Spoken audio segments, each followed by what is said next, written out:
கலைமகள் matric மேல்நிலைப்பள்ளி காட்டுமன்னார் கோயில். பிடிவாத குணம் எல்லா விமன்ஸுக்கும் இருக்குது. மென்ஸை காட்டில் விமன்ஸுக்கு அதிகமாகவே இருக்குது. அதனால தான் சொல்கிறேன், போலீஸ் டிபார்ட்மெண்ட்டில் பெண்கள் வரக்கூடாது, பெண்களுக்கு இந்த வேலை சேஃப் கிடையாது, உள்ளே நிறையா ப்ராப்ளம்ஸ் இருக்குது, பெண்கள் விமன்ஸ்க்கு அகைன்ஸ்டாக தான் நிறைய உள்ளே இருக்குது. யாராக இருந்தாலும் சரி தான் அதை குற்றவாளி கூண்டில் நிப்பாட்டி தண்டனை வாங்கி கொடுக்கக்கூடிய பவர் நம்ம கையில் இருக்குது. நான் ஒரு சில பெட்டிஷன்ஸ்லாம் விசாரித்து அதுக்கு ஒரு கன்க்ளூஷன், ஒரு தீர்வு கொடுக்கும்போது அவங்க கண்ணில் வரும் பார்த்திங்களா, அந்த ஒரு சொட்டு கண்ணீர், அந்த ஆனந்த கண்ணீர், அதுக்கு ஈடாக இந்த உலகத்தில் எது கொடுத்தாலும் ஈடாகுதுங்க. ஸ்பாட்டில் நம்ம இருக்கோம், நம்மளுக்கு ஏதோ இன்கேஸ் எனி ப்ராப்ளம் எதுவாக இருந்தாலும் சரி தான், சட்டத்தின் முன்னால் அனைவரும் சமந்தான். அதனால தான் சொல்கிறது, விமன் ஆஃபீஸர்ஸ் நிறைய பேர் இந்த டிபார்ட்மெண்ட்டுக்கு வாங்க நான் சொல்கிறதுக்கு ரீசனும் அதுதாங்க. எதுக்கு அப்படின்னா, என்னோடய ஜாபில் பார்த்தீங்க அப்படின்னா எனக்கே 2-3 விஷயம் நடந்திருக்குது. போலீஸ், எஸ்ஐ, ஃபாரஸ்ட், RRB போட்டித் தேர்வர்களுக்கான மிகச்சிறந்த பயிற்சி மையம் வெற்றித்தமிழ் IPS அகாடமி. யூத் பேப்பரின் இனிய வணக்கம். யூத் பேப்பர் சேனல் நண்பர்களுக்கு வணக்கத்தை தெரிவித்துக் கொள்கிறேன்.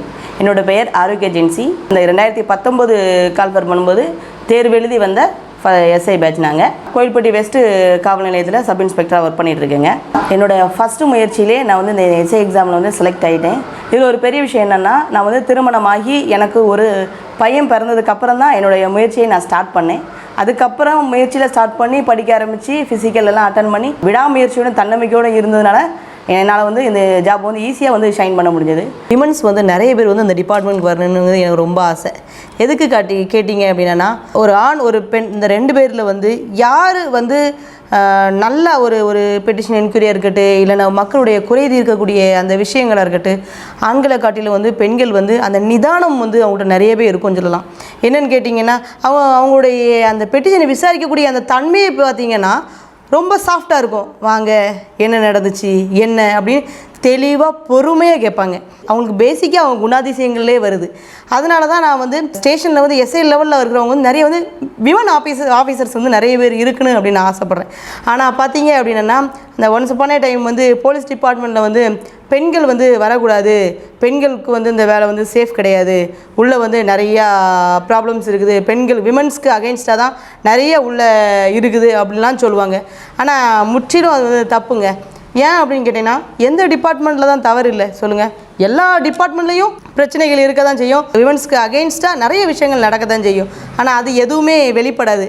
ஆனால் இந்த காவல்துறைக்கே உள்ளது சாபக்கேடுன்னு தான் நினைக்கிறேன். ஒரு சின்ன ஒரு விஷயம் பண்ணால் கூட என்னென்னா, ஆட்டோமேட்டிக்காக அது பெரிய லெவலில் ஸ்ப்ரெட் ஆக ஆரம்பிச்சிருது. அதனால தான் சொல்கிறேன், விமன்ஸுக்கு உள்ளே நிறையா ப்ராப்ளம்ஸ் அப்படின்லாம் நிறைய பேர் நிறைய ரூமர்ஸ் கிளப்பாங்க. அதனால் உள்ளே போகாதீங்க, காவல்துறையில் விமன் ஆஃபீஸர் யாருமே விமன்ஸ் யாருமே இந்த டிபார்ட்மெண்ட்டுக்குள்ளே நீங்கள் வராதிங்க அப்படின்னு நிறைய பேர் இந்த டிமோட்டிவேட் பண்ணுவாங்க. அவங்களுக்கெல்லாம் சொல்லிக்கிறது என்ன அப்படின்னா, நிச்சயம் அது கிடையவே கிடையாதுங்க. இப்போ உலகம் ரொம்ப ஸ்மார்ட் ஆகிட்டு, என்ன நடந்தாலும் சரி தப்புக்கு தண்டனை, அது யாராக இருந்தாலும் சரி தான், எவ்வளோ பெரிய ஒரு ஹையர் அஃபிஷியலாக இருந்தாலும் சரி தான், நம்ம கரெக்டாக பெர்ஃபெக்டாக இருந்துட்டா எந்த ஒரு பிரச்சனையுமே கிடையாதுங்க. 2வது, பெண்கள் நல்லா தைரியமாக இருக்கணுங்க, ரொம்ப ஒரு வில் பவரில் இருக்கணுங்க. உள்ள பெண்களுக்கு நேச்சராகவே அது உண்டு. 2வது, இந்த பிடிவாத குணம்னு ஒன்று உண்டுங்க. பிடிவாத குணம் எல்லா விமன்ஸுக்கும் இருக்குது. மென்ஸை காட்டில் விமன்ஸுக்கு அதிகமாகவே இருக்குது. அதனால தான் சொல்கிறேன், இந்த காவல்துறை நீங்கள் வாங்க அப்படின்னு சொல்கிறதுக்கு காரணம் என்ன அப்படின்னா, உங்களுடைய பிடிவாத குணமே ஆட்டோமேட்டிக்காக என்ன பண்ணிடும் அப்படின்னா, இதுக்குள்ளே உங்களை கொண்டு வர வச்சிடும். அதே மாதிரி பப்ளிக் மத்தியில் இந்த காவல்துறை மேலே ஒரு நெகட்டிவான ஒரு தாட்ஸ் இருக்குன்னா, இந்த விமன் ஆஃபீஸர்ஸ் உள்ளே விமன்ஸ் யாரும் உள்ள ஆஃபீஸர்ஸ் வராதிங்க, உள்ள ப்ராப்ளம்ஸ் உங்களுக்கு அப்படி இப்படி க்ரியேட் பண்ணுறாங்க. அதை வச்சு நிறையா விமன்ஸ் அதை டிமோட்டிவேட் ஆகுறாங்க. உள்ளே வந்தால் நம்மளுக்கு ஏதாவது ப்ராப்ளம் ஆகுமோ, உள்ள ஏதாவது பிரச்சனை இருக்குமோ, அப்படி இப்படின்னு நிறையா டிமோட்டிவேட் ஆகிறாங்க. அது முற்றிலும் தவறு. என்ன சொல்ல விரும்புகிறேன் அப்படின்னா, நம்ம தைரியமாக இருக்கோம், எது வந்தாலும் ஃபேஸ் பண்ண தயாராக இருக்கணும். மற்ற எல்லாத்த காட்டில் ரொம்ப தயாராக இருக்கணும். எப்படி சொல்கிறேன் அப்படின்னா, என்ன நடந்தாலும் சரி தான், ஸ்பாட்டில் நம்ம இருக்கோம், நம்மளுக்கு ஏதோ இன்கேஸ் எனி ப்ராப்ளம் எதுவாக இருந்தாலும் சரி தான், சட்டத்தின் முன்னால் அனைவரும் சமந்தான். யாராக இருந்தாலும் சரி தான், அதை குற்றவாளி கூண்டில் நிப்பாட்டி தண்டனை வாங்கி கொடுக்கக்கூடிய பவர் நம்ம கையில் இருக்குது. சரிங்களா?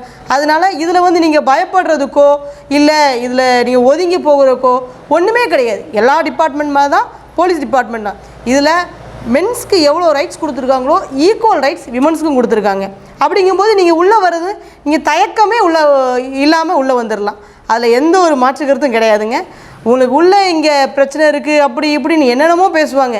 ஆனால் அப்படி எதுவும் தயங்குறீங்க அப்படின்னா ஃபஸ்ட்டு நீங்கள் அதை அனலைஸ் பண்ணுங்கள், என்ன மாதிரிலாம் இருக்குது என்னென்ன அப்படி நீங்கள் அனலைஸ் பண்ணும்போது தான் தெரியும் உள்ளே ஒன்றுமே இல்லைங்கிற விஷயம். இதுக்கு முன்னாடி டீச்சராக ஒர்க் பண்ணிகிட்டு இருந்தேன். அப்போ வந்து நான் போலீஸ் டிபார்ட்மெண்ட்டை பார்க்கக்கூடிய கண்ணோட்டம் வந்து வேறு மாதிரி தான் இருந்தது. போலீஸ்னால் ரொம்ப டெரராக இருப்பாங்க, போலீஸ்னால் ரொம்ப ஸ்ட்ரிக்ட்டு. நிச்சயமாக கிடையவே கிடையாதுங்க. இங்கே உள்ளே வந்ததுக்கப்புறம் தான் நான் நிறைய விஷயங்கள் கற்றுக்கிட்டேன். எப்படி யார் யாரை ஹேண்டில் பண்ணணும். இப்போ ஒரு பெட்டிஷனர்ஸ் வராங்க அப்படின்னா அவங்களோட பேசக்கூடிய விதம். இன்னொன்று என்ன சொல்ல ஆசைப்பட்றேன் அப்படின்னா, மற்றவங்களாம் வந்து இப்போ சர்வீஸ் பண்ணுறாங்க அப்படின்னா தன்னுடைய பைசாவை வச்சு தான் செலவு பண்ணி தான் ஒரு சர்வீஸ் பண்ண வேண்டியிருக்கும். ஆனால் போலீஸ் டிபார்ட்மெண்ட் அப்படி கிடையாதுங்க. நம்மளுக்கு சர்வீஸ் பண்ணுறதுக்கு சர்வீஸும் ஆச்சு, நம்மளுக்கு மாதம் சேலரியும் ஏறிட்டு இருக்கும். நம்மளுக்கு இது வந்து ஒரு புண்ணிய கணக்கு மாதிரி தாங்க. நம்மளை தேடி ஒருத்தர் வந்து நம்ம ஸ்டேஷனுக்கு வராங்க அப்படின்னா நிச்சயமாகவே அது வந்து அவங்களால வந்து தாங்க முடியாத, ஏற்றுக்கொள்ள முடியாத அளவுக்கு ஏதோ ஒரு பிரச்சனையினால் மட்டும்தான் நம்ம ஸ்டேஷனுக்கு வராங்க. அப்படிங்கும்போது வர்ற பெட்டிஷனர்ஸை வந்து நல்ல விதமாக பார்த்து என்ன ஏது அப்படின்னு கேட்டு விசாரித்து அவங்களுக்கு ஒரு நல்ல ஒரு சொல்யூஷன் கொடுத்துட்டாலே போதுங்க. உங்களை காலத்துக்கு மறக்க மாட்டாங்க. என்னோடய ஜாபில் பார்த்தீங்க அப்படின்னா எனக்கே 2-3 விஷயம் நடந்திருக்குது. நான் ஒரு சில பெட்டிஷன்ஸ்லாம் விசாரித்து அதுக்கு ஒரு கன்க்ளூஷன் ஒரு தீர்வு கொடுக்கும்போது அவங்க கண்ணில் வரும் பார்த்திங்களா அந்த ஒரு சொட்டு கண்ணீர், அந்த ஆனந்த கண்ணீர், அதுக்கு ஈடாக இந்த உலகத்தில் எது கொடுத்தாலும் ஈடாகுதுங்க. அந்த ஒரு சந்தோஷம் போதுங்க நம்ம வாழ்க்கையில். வேறு சாதிக்கணுங்கிற பெரிய விஷயமே கிடையாதுங்க. வர்ற பெட்டிஷனர்ஸை வந்து நம்ம எந்த அளவுக்கு நம்ம வந்து அதாவது நல்ல விதமாக இருக்கணும். அதுக்கு வந்து தப்பான விதத்தை போயிடக்கூடாது. நல்ல விதமாக நம்ம வந்து ஒரு பெட்டிஷனை முடிக்கும் அப்படின்னா அதனால் கிடைக்கக்கூடிய சந்தோஷம் வாழ்க்கையில் வந்து மறக்கவே மறக்காதுங்க.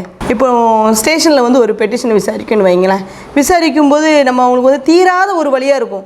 அவங்க வந்து பல நாள் கஷ்டப்பட்டு அவங்களால வந்து தூக்கமே இல்லாமல் நிறைய நாள் இந்த பிரச்சனை என்னைக்கு தான் நம்ம தீருமோ அப்படின்னு எத்தனையோ நாள் கண்ணீர் வடிச்சிட்டு இருந்திருப்பாங்க. அந்த பிரச்சனையை நம்மகிட்ட கொண்டு வந்து நம்ம அதை தீர்த்து கொடுக்கும்போது அந்த பிரச்சனைக்கு வந்து ஒரு நிரந்தரமான ஒரு சொல்யூஷன் கொடுத்து அதை நம்ம முடிச்சு வைக்கும்போது அவங்க ஃபீல் பண்ணக்கூடிய அந்த ஒரு விதம் இருக்குது பார்த்தீங்களா. நல்ல ஏஜ்டாக இருப்பாங்க, நம்ம அம்மா வயசு இருக்கும், இல்லை அப்படின்னா நம்ம தாத்தா பாட்டி வயசு இருக்கும். அப்படிப்பட்டவங்க நம்மளை கையெடுத்து கும்பிடும்போது நம்ம உடம்பெல்லாம் அப்படி ஒரு மாதிரி ஒரு சிலிருக்கும். அந்த ஃபீல் இருக்குது பார்த்தீங்களா, அது வேறு எந்த டிபார்ட்மெண்ட்லையும் கிடைக்காதுங்க. என்ன டிபார்ட்மெண்ட் வேலை பார்த்தாலும் இந்த மாதிரி ஒரு உன்னதமான டிபார்ட்மெண்ட் வேறு எதுவுமே கிடையாதுங்க. யார் என்ன வேணாலும் சொல்லலாங்க. ஆனால் உண்மையாகவே சொல்கிறேன், இந்த ஒரு டிபார்ட்மெண்ட்டில் இருக்கக்கூடிய சர்வீஸ் வந்து வேறு எதுலேயுமே கிடைக்காது. இதில் இருக்கிற நிம்மதி வேறு எந்த டிபார்ட்மெண்ட்லையும் கிடைக்காதுன்னே சொல்லலாங்க. நம்ம இப்போ ஸ்டேஷனில் இப்போ பெட்டிஷனில் இருக்கோன்னு வைங்களேன்.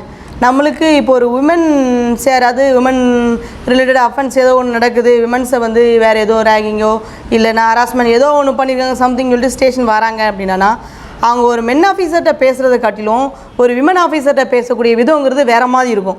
எப்படின்னா தனக்கு என்னென்ன நடந்துச்சு, என்னென்ன பிரச்சனை நடந்துச்சு, தனக்கு மேலே வந்து என்னென்ன விஷயங்கள்லாம் தான் மேலே பண்ணாங்க அப்படிங்கிறத வந்து அந்த மென் ஆஃபீஸர்கிட்ட வந்து சொல்ல தயங்குவாங்க. அதே சமயம் நாம் இருக்கோன்னு வைங்களேன், நம்ம மட்டும் உரிமையோடு பேசுவாங்க.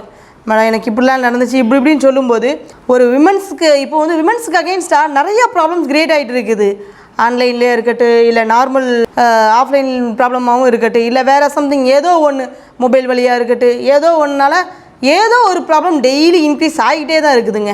இதை வந்து ஒரு மென் ஆஃபீஸர்கிட்ட சொல்கிறத காட்டிலும் விமன் ஆஃபீஸர்கிட்ட மட்டும்தான் அதை கேர் எடுத்து இவங்ககிட்ட போனால் நம்மளுக்கு இன்னும் சேஃபாக இருக்கும், ரொம்ப செக்யூராக இருக்கும் அப்படின்னு ஃபீல் பண்ணி நம்மகிட்ட சொல்லுவாங்க.